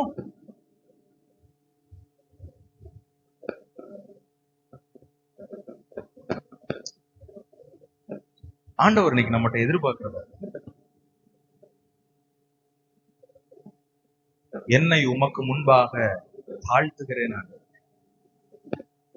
நான் அல்ல நீர்தான் என்பதை என் உள்ளத்தில் அங்கீகரித்து, என் திட்டம் இல்லை, என் தேவை இல்லை, நீங்க தான்ப்பா அப்படின்ற ஒரு எண்ணத்துக்குள்ள இன்னைக்கு வரணும்னு கர்த்தர் நம்மள இந்த இடத்துல கூட்டிட்டு வந்திருக்கிறார். ஹல்லேலூயா. நீ என்ன சாதனை வேணாலும் செய்திருக்கலாம், கர்த்தர் உன்னிடத்தில் சொல்வது, நீ உன்னை தாழ்த்து. நீ உன்னுடைய பிரச்சனை என்னன்றத நீ முதல்ல புரிஞ்சுக்க. நீ யாருன்றத முதல்ல புரிஞ்சுக்க. 3வது, மனம் திரும்பு. மனம் திரும்பி உன்னை தாழ்த்தி நீ என்னிடத்தில் வந்தால், நீ உன்னை தாழ்த்தினதுக்கு உண்டான பரிகாரத்தையும் நான் உனக்கு செய்யும் அற்புதத்தையும் நீ பெற்றுக்கொண்டு வீடு நோக்கி போவாய். ஹல்லேலூயா. ஆண்டவர் இன்னைக்கு நம்ம கிட்ட நம்ம பிரச்சனைக்கும் தீர்வை தர விரும்புகிறார். அதே நேரத்தில் நம்ம ஆவிக்குரிய வாழ்க்கையில் வளரும்படி சில விஷயம் நம்மை சுற்றிலும் தடையாக கெட்டியாக பிடித்து கொண்டிருக்கிறது. அதையும் கர்த்தர் சுக்கு சுக்கா உடைக்கணும் தேவன் எதிர்பார்க்கிறார். ஆமென். ஒரு சிறு பிள்ளை சொன்னதை சிறு பிள்ளையை போல கேட்டு தன்னை கர்த்தருக்கு முன்பாக ஒரு சிறு பிள்ளையை போல தாழ்த்தின போது அவன் மாம்சமும் ஒரு சிறு பிள்ளையின் மாம்சத்தை போல மாறி. அவன் திரும்ப சொல்லவா? கவனிக்கிறீங்களா? ஒரு சிறு பிள்ளை சொன்னதை கேட்டு சிறு பிள்ளையை போல தன்னை தாழ்த்தி சிறு பிள்ளையை போல ஆண்டவர் சொன்னதற்கு கீழ்ப்படிந்து உள்ளே இருந்து மேலே வந்த போது, தண்ணீருக்குள் இருந்து மேலே வந்த போது சிறு பிள்ளையை போல, பைபிள் அடுத்தான் சொல்லுது, சிறு பிள்ளையை போல அவன் மாம்சம் மாறி பரிகாரத்தை பெற்றுக்கொண்டான். ஆமென். இன்றைக்கும் கர்த்தர் நம்மிடத்தில் எதிர்பார்க்கிறதா, கர்த்தருக்கு முன்பாக உன்னை தாழ்த்து. உன் பிரச்சனை என்னன்றத நீ முதல்ல கண்டுபிடி. உனக்குள்ள இருந்து உன்னை சாகடித்துக் கொண்டிருக்கிற ஒரே ஒரு கதையை மாற்றதுன்னு நான் சொல்லி இந்த தொடர்ந்து நாம் ஜெபம் பண்ண கர்த்தர் நமக்கு உதவி செய்வாரா. இத்தாலி தேசத்துல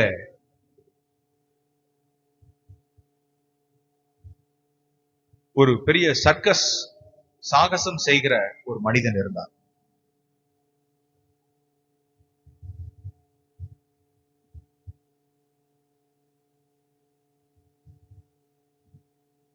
சர்க்கஸ் செய்கிறவன். இவன் எப்படின்னா ஒரு பாம்பை வச்சு சர்க்கஸ் பண்ணுவான். கிட்டத்தட்ட 11-12 அடி நீளம் உள்ள ஒரு பாம்பு, மலைப்பாம்பு. அந்த பாம்பை ஒரு குட்டி பாம்பா அமேசான் காடுகளில் இருந்து எடுத்துட்டு வந்தான். அது ஒரு குட்டி பாம்பு, மலைப்பாம்பு என்று அவனுக்கு நன்றாய் தெரியும். அதனோட ரொம்ப நெருக்கமா அவன் பழகினான். அது ஒரு பிள்ளையை போல வளர்த்தான். அது பாக்கெட்ல இருக்கும், ஜோப்ல பேண்ட் பாக்கெட்ல இருக்கும். அவன் கூடவே சேர்ந்து படுக்கும். அவன் அதுக்கு பால் ஊட்டுவான், சாப்பாடு ஊட்டுவான், எல்லாம் செய்வான். அதை வளர்த்தான். ஆனால் அது ஒரு பாம்பு. 5 அடி நீளமாச்சு, 8 அடி நீளமாச்சு. இவனும் சிறு வயதுல இருந்தவன், அதுவும் வளர்ந்தது, இவனும் வளர்ந்தான். ஒரு நாள்ல அந்த பாம்பை அப்படியே சும்மா பெட் அனிமலா வைக்காம அதை ஒரு சர்க்கஸுக்கு என்று ட்ரெயின் பண்ணான். எப்படி? இவனை விட நீளமா இருக்கிற பாம்பு, 11-12 அடி நீளம் உள்ள பாம்பு, அவங்க கூட பெட்ல படுத்து தூங்கும். எப்படி இருக்கும் பாருங்க. நமக்கு நினைக்கும் போதே அருவருப்பாரு. ஆனா அவன் கூட பெட்ல படுத்து தூங்கும். அதை விரும்புவான். அப்ப அந்த பாம்பை ட்ரெயின் பண்ணான். சர்க்கஸ்க்கு ட்ரெயின் பண்ணும்போது எப்படின்னா, அந்த பாம்பை எடுத்துட்டு போய் ஒரு பெரிய கூண்டில் வைத்து எடுத்துக்கொண்டு போவான். இந்த கூண்டை திறந்து விடுவான். இவன் போய் முன்னாடி நிற்பான். அந்த பாம்பு கூண்டுல இருந்து வெளியே வரும். வெளியே வந்து காலில் சுத்தி அப்படியே சுத்தி மேலே தலையில் வந்து அவன் தலையை வைத்து, அது தன்னுடைய தலையை வைத்து கொஞ்ச நேரம் அப்படியே இருக்கும். பின்பு அவன் ஒரு சைகை காமித்த உடனே அவன் அந்த பாம்பு அப்படியே அன்காயில் ஆகி திரும்பவும் கேஜுக்குள்ள போய் உள்ள உட்காந்து. இதுதான் அவன் செய்யற சாகசம். இதை பல வருஷம் செய்திருக்கான். ஒரு குறிப்பிட்ட நாள் வந்தது. அதே போல இவன் செய்கிற சாகசம் மிகவும் உற்சாகப்படுத்தினது. மக்கள் விரும்பினார்கள். எல்லாருடைய கரகோஷமும் ஒரு பக்கம். இவன் இவன் சர்க்கஸ் காண்பிக்க வந்த உடனே பயங்கரமான கரகோஷம். முன்னாடி வந்து நின்னா எல்லாருக்கும் கையெல்லாம் காமிச்சான். பாம்பனுடைய அந்த கேஜை திறந்து விட்டாங்க. அந்த பாம்பு அப்படியே வந்தது, அந்த இவனை சுற்றினது. சுற்றி அவன் இருக்கிறதே தெரியல உள்ள. அவன் நல்ல, ஏன்னா பெரிய நல்ல கனத்த பாம்பு மேலே வந்து இருந்தது. மேலே வந்து இருந்தது, கீழே இறங்கவே இல்லை. இவன் சையை காண்பிக்கிறான், திரும்ப போவதற்கு போகவே இல்லை. அது மேலே வந்து தலையை வைக்காமல் அது இன்னும் இருக்க ஆரம்பித்தது. அவன் இருக்க ஆரம்பிக்கும் போது அவனுக்கு புரியல. அதிலும் அவன் கஷ்டப்பட்டு எல்லாருக்கும் முன்பாக தன் முக பாவனை மாற்றக்கூடாது என்பதற்காக வலியை பொறுத்து கொண்டு எல்லாருக்கும் முன்பாக சிரிக்கிறான். அந்த பாம்பு இன்னும் இருக்க ஆரம்பித்தது. இவனுக்கு ஒன்னும் புரியல. என்ன வழக்கத்துக்கு மாறா இருக்கு, இப்படி ஒரு நாள் நடந்தது இல்லையே, இந்த பாம்பை குட்டியில இருந்து நான் வளர்க்கிறேனே. இன்னும் இருக்க ஆரம்பித்து ஒரு கட்டத்திற்கு மேல் இவனால் தாங்க முடியவில்லை. இவன் சத்தம் போடுவதற்கு முன்பாக அவனை இறுக்கி சர்ரத்தில் இருக்கிற எல்லா எலும்புகளையும் நொறுக்கி அப்படியே இவனை விட்டு இறங்கி கேஜுக்குள் போய் உள்ளே படுத்துக் கொண்டான். இவன் செத்தவனாய் கீழே விழுந்தான். ஒன்றும் புரியவில்லை. மக்கள் எல்லாரும் துக்கமாயிட்டாங்க. எப்படி இது நடந்தது? சிலர் சொன்னாங்க, எப்படி இவன் கூடவே இருந்ததாச்சே, நல்ல பழகுனது எப்படி இப்படி செய்யும்? சிலர் சொன்னாங்க, சின்ன குட்டி பாம்புல இருந்தே இவன் வளர்க்குறான், அதை தூக்கி அப்பவே காட்டுக்குள்ள விட்டுருக்கலாம். சரி, ஒரு 5 அடி நீளம் இருக்கும் போதாவது இதை தூக்கி பாம்புக்குள்ள காட்டுக்குள்ள விட்டுருக்கலாம். சரி, ஒரு 10 அடி வரும்போதாவது ஏதாவது ஒரு ஜூல கொண்டு போய் விட்டுருந்தா அது ஒரு வைல்ட் அனிமலா அது பாட்டுக்கு இருந்திருக்கும். இவன் வளர்த்த பாம்பு இவனையே விட்டுருச்சே, இவனையே சாகடிச்சிருச்சே என்று சொல்லி சிலர் வேதனைப்பட்டார். நான் சொல்ல வருகிறதும் அது. பாவமும் அப்படித்தான். ஒரு சின்ன பிழையை போல இருக்கும், ஒரு சின்ன இச்சையை போல இருக்கும், ஒரு சின்ன எதிர்த்து பேசுறதா இருக்கும், இல்ல சொன்ன விஷயத்தை லேட்டா ஒபே பண்றதா இருக்கும். எதுவானாலும் இருக்கு, சரி, அது ஒரு பாம்பு என்பதை மறந்து விடக்கூடாது. சில பேர் சொன்னாங்கல்ல, சின்னதா இருக்கும் போதே நீங்க தூக்கி போட்டிருக்கலாமே. இன்னைக்கு ஆண்டவர் ஒரு வாய்ப்பை கொடுக்கிறாரு. அந்த விஷயம் உனக்குள்ள சின்னதா இருக்குது, இன்னைக்கே அதை தூக்கி போட்டுட்டா, உன் பிரச்சனை என்னன்னு நீ கண்டுபிடிச்சிட்டா, அத நீ பாம்பு என் கூட படுக்கிறதா நீ பார்க்க மாட்ட, அது ஒரு பிரச்சனையா நீ பார்ப்ப. மேற்கொண்டு அந்த பிரச்சனை உனக்கு பிரச்சனையாய் முடிந்துவிடும் என்பதையும் நீ உணர்வாய். அந்த குறிப்பிட்ட பாம்பை அவன் பிரச்சனையாய் பார்க்காததினால் அதை தன்னில் ஒன்றாய் அவன் நினைத்து கொண்டான். முதல்ல அதை பிரச்சனையா பார்க்கணும், 2வது அது உனக்கு என்ன பிரச்சனைய கொடுக்கும்ன்றத பார்க்கணும், 3வது அதை தூக்கி. இன்னைக்கு கர்த்தர் நமக்கு சொல்லி கொடுக்கறது அதுதான். அந்த சின்ன விஷயம்தான். கொஞ்சமா கடன் வாங்குற நாளைக்கு இன்னைக்கு 100களில் கடன் வாங்குற நீ நாளைக்கு லட்சங்களில் வாங்கிக் கொள்வாய். அடுத்து லட்சங்களில் வாங்கி, அதான் கடன் வாங்கும் பழக்கம்னு சொல்றாங்க. அதுக்கு கடன் வாங்குற சுபாவம் இல்ல, கடன் என்பது பழக்கம். இஎம்ஐன்றது பழக்கம். இந்த பழக்கம்னு வந்துருச்சுன்னா அதுக்கப்புறம் அதன் பக்கம் போகாமல் இருக்க முடியாது. கர்த்தர் இன்னைக்கு சொல்றது, சின்ன விஷயமா இருக்கும் போதே நீ அதுல இருந்து வெளியே வந்துரு. ஒரு சின்ன ஜோக்கு பாக்குற ஆள் மாதிரிதான் இருக்கும், காமெடி பாக்குற ஆள் மாதிரிதான் இருக்கும், ஆனா அது ஒரு நாள் உன்னை தியேட்டர் பக்கம் கொண்டு போயிடும். ஆகவே இன்னைக்கு அந்த சின்ன விஷயத்த டீல் பண்ணி ஒண்ணு கொன்னுரு, இல்லாட்டி அதை விட்டு நீ தள்ளி. பைபிள் ஒரு வசனம் இருக்குது, பாவமாய் தோன்றுகிற யாவற்றையும் விட்டு. இதை கவனிச்சிருக்கிறோமா? நம்ம பாவத்தை விட்டு விலகுன்னு இருக்கு, ஆனா பாவமா சில நேரத்துல தோணும், இது தப்பு மாதிரி தெரியுதே அப்படின்னு தோணும். நோ, அந்த பக்கமே போக கூடாது. ஆண்டவர் இன்னைக்கு நமக்கு கற்றுக் கொடுப்பது அதுதான். பாவம்னு தப்புன்னு தோணுதா, அதை விட்டு தள்ளி வந்துடு. தப்புன்னு தவறு என்று தோன்றுகிறதா, தள்ளி வந்து விட்டால் அன்றைக்கு நாகமானுக்கு கர்த்தர் அவன் பிரச்சனையையும் மாற்றி அவனையும் மாற்றி ஒரு விசுவாசியாய் திரும்ப அவன் ஊருக்கு கர்த்தர் அவனை அனுப்புகிறதை பார்க்கிறோம். அல்லேலூயா. அவன் ஒரு அவிசுவாசியாய் தான் வந்தான். இந்த ஆண்டவர் வேணும் எனக்கு சுகம் தருவார்னு வந்தான். ஆனா போகும்போது அவன் ஒரு விசுவாசியாய், ஆண்டவரை பற்றி கொண்டவனாய், தேவனுக்காக வாழ்கிறவனாய் திரும்ப தன் சீரிய தேசத்துக்கு போகிறதை பார்க்கிறோம். அல்லேலூயா. இன்றைக்கும் கர்த்தர் நம்ம இங்கே கொண்டு வந்தது எதற்காக என்றால், என் பிரச்சனையை நான் முதல்ல உணரணும், 2வது நான் யாருன்றத கர்த்தர் உதவியினால நான் அறிந்து கொள்ளணும், 3வது நான் என் மனதை கர்த்தருக்கு நேராய் திருப்பணும். அல்லேலூயா. கர்த்தர் உங்களுக்கு செய்ய போகிற அற்புதமும் இருக்கிறது, உங்களில் செய்ய போகிற மாற்றமும் இருக்கிறது. இது 2ஐயும் நம்ம ஏமாந்துடக்கூடாதுங்க. நமக்காக செய்யறது வேற, நம்மிலே நடக்கிறது வேற.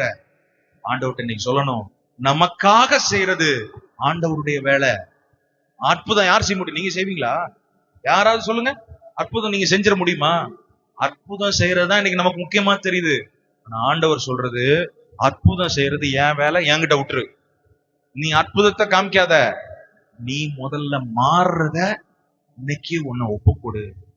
என்றைக்கு நாகமான் தான் மாறுவதை விட்டு கொடுத்தானோ, எஸ் நான் போறேன், யோர்தான் கிட்ட போய் முங்குறேன் அப்படின்னு முங்குனானோ, அவன் கர்வமும் மாறிச்சு, அவன் குஷ்டரோகமும் மாறி.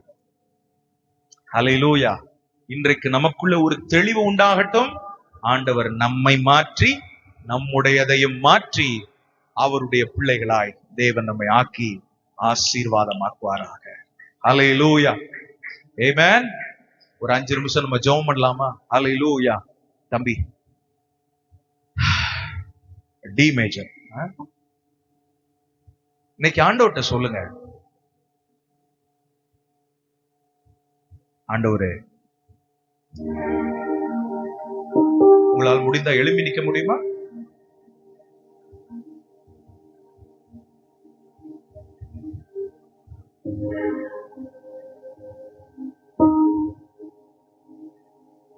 சீஷர்கள் எல்லாரும் சொன்னாங்க, ஆண்டவரே காற்றும் கடலும் அப்படின்னு சொல்லி.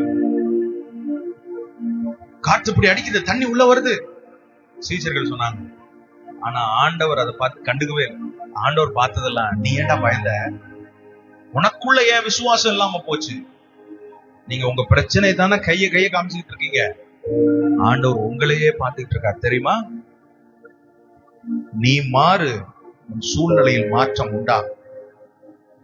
கர்த்தர் உனக்காக செய்ய வேண்டியதில் நீ கவனம் செலுத்தாமல், கர்த்தருக்காக நீ செய்ய வேண்டியதில் கவனமாயிரு.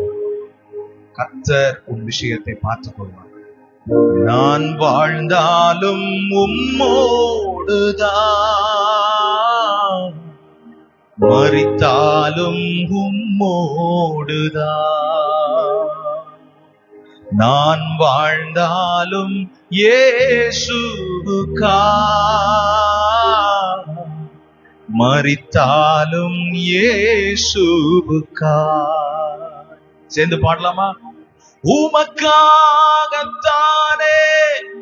உயிர் வாழ்கிறேன், உம்மை தானே நேசி